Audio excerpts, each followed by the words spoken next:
ऐसा कौन सा डोपामिन सोर्स है जो हमारे लिए अच्छा है, जो हमारी हेल्प कर रहा है हमारी लाइफ में आगे बढ़ने के लिए, और ऐसा कौन सा डोपामिन सोर्स है जो हमारे लिए बुरा है, जो हमारी लाइफ को कंप्लीटली डिस्ट्रॉय कर रहा है।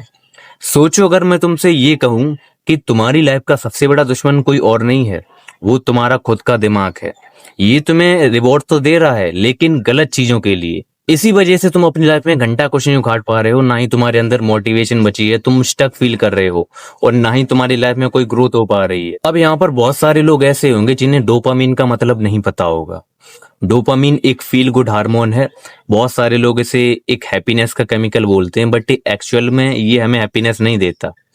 जब हम कोई ऐसी चीज कर रहे होते हैं जिसमें हमें मजा आ रहा होता है, तब ये हमारे दिमाग में रिलीज होता है। लेकिन ये हमें चेज करना सिखाता है किसी चीज को। फॉर एग्जाम्पल, तुमने एक बार पॉर्न देख ली पहली बार, और उस पॉर्न को देखने के बाद तुम्हारे दिमाग में इतना ज्यादा डोपामिन रिलीज हुआ कि तुम्हारा अब मन करे ही जा रहा है कि मैं देखता ही जाऊं ये पूरे दिन। तो फिर तुम्हारा मन बार बार करेगा उस चीज को देखने के लिए। यहीं से तुम्हारी जो पॉर्न एडिक्शन की जो आदत है वो क्रिएट हो जाती है। तो मैं बोलूं तो एक्चुअल जो बेसलाइन है ना एडिक्शन की, पॉर्न एडिक्शन की, वो डोपामिन ही है। अब मैं बात करता हूं कि कुछ ऐसे डोपामिन सोर्स हैं जो हमारी लाइफ को कंप्लीटली डिस्ट्रॉय कर रहे हैं, उनको हमें कंप्लीटली अवॉइड करना चाहिए।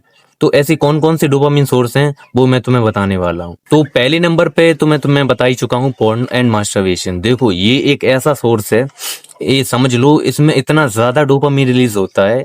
एक नशेड़ी को इमेजिन कर लो, वो शराब पीता है तो उसे डोपामिन नहीं मिलता है, उसको भी इतना मजा नहीं आता होगा जितना तुम एक पॉर्न देख के तुम्हें आता है। समझ रहे हो ना?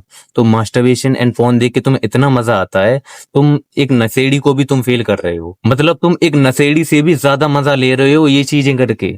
दूसरा है एंडलेस स्क्रॉलिंग। तुम इंस्टाग्राम पे लगे पड़े हो, कई घंटों से स्क्रॉलिंग कर रहे हो। तो मैं बता दूं, ये भी पॉर्न की तरह सिमिलर ही है, ये दूसरे नंबर पे आता है। ये भी तुम्हें बहुत ज्यादा डोपामिन देता है। इससे तुम्हारा फोकस खत्म हो जाता है, अटेंशन स्पैन कम हो जाता है, मतलब अब तुम्हें पढ़ाई में भी मन नहीं लगेगा। लेकिन ये तुम्हारी बॉडी में बहुत सारी बीमारियां भी क्रिएट कर देगा। चौथी चीज है gaming without purpose. PUBG, free fire आप लोगों ने बहुत देखा होगा, बहुत चल रहे हैं आजकल।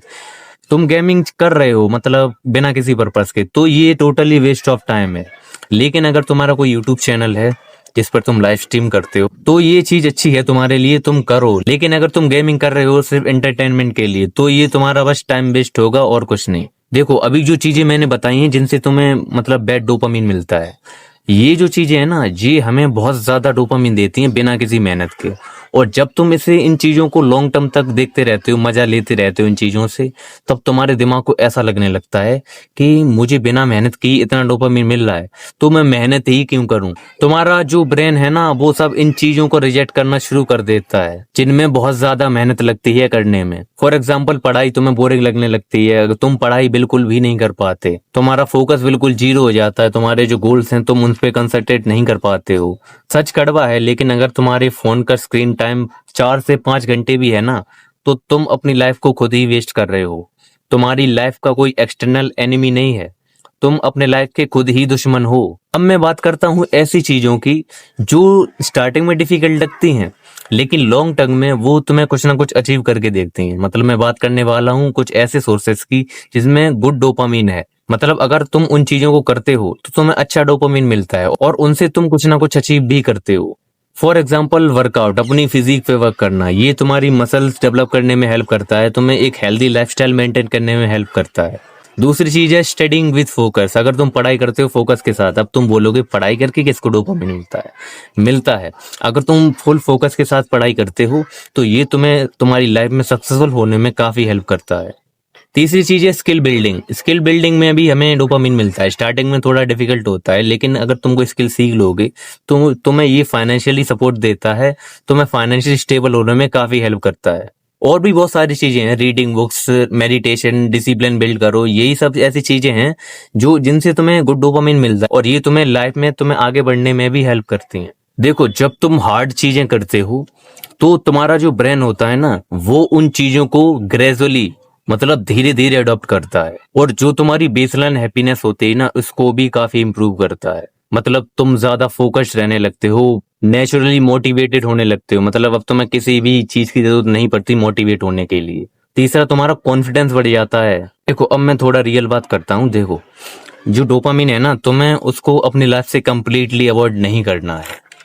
ये तुम्हारा कोई दुश्मन नहीं है, लेकिन अगर तुम गलत चीजों से इसे ले रहे हो तब ये तुम्हारी लाइफ में प्रॉब्लम क्रिएट कर देता है। अगर तुम अपनी लाइफ में सिर्फ इजी डोपामिन ले रहे हो तो तुम कभी भी एक एक्स्ट्रा ऑर्डिनरी पर्सन नहीं बन पाओगे। अब सवाल ये है कि करें क्या। ध्यान से सुनो, देखो, सुबह उठते ही फोन को हाथ मत लगाना। अगर तुमने सुबह उठते ही फोन उठा लिया तो मुझे पता है तुम इंस्टाग्राम पर जाके रील्स स्क्रॉल करने लग जाओगे और उससे मिल जाएगा तुम्हें हाई डोपामिन।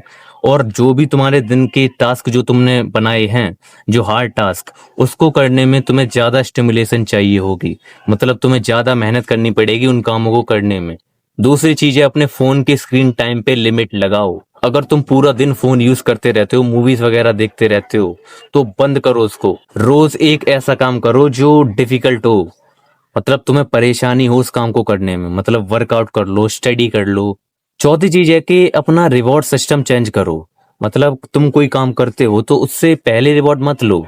ये रूल बनाओ कि जब मैं ये काम कर लूंगा तब मैं कोई रिवॉर्ड लूंगा। रिवॉर्ड मतलब कोई ऐसी चीज जो मुझे अच्छा फील कराए। ये याद रखो कि लाइफ में डिसिप्लिन सबसे पहले पेन देता है, लेकिन ये तुम्हें पावरफुल भी बना देता है। अगर तुमने अपना डोपामिन कंट्रोल कर लिया तो तुम अपनी लाइफ को भी कंट्रोल कर पाओगे। लेकिन अगर तुम ये नहीं कर पाए तो तुम बस एक एवरेज वाली जिंदगी जीकर ही मर जाओगे। अब चॉइस तुम्हारी है।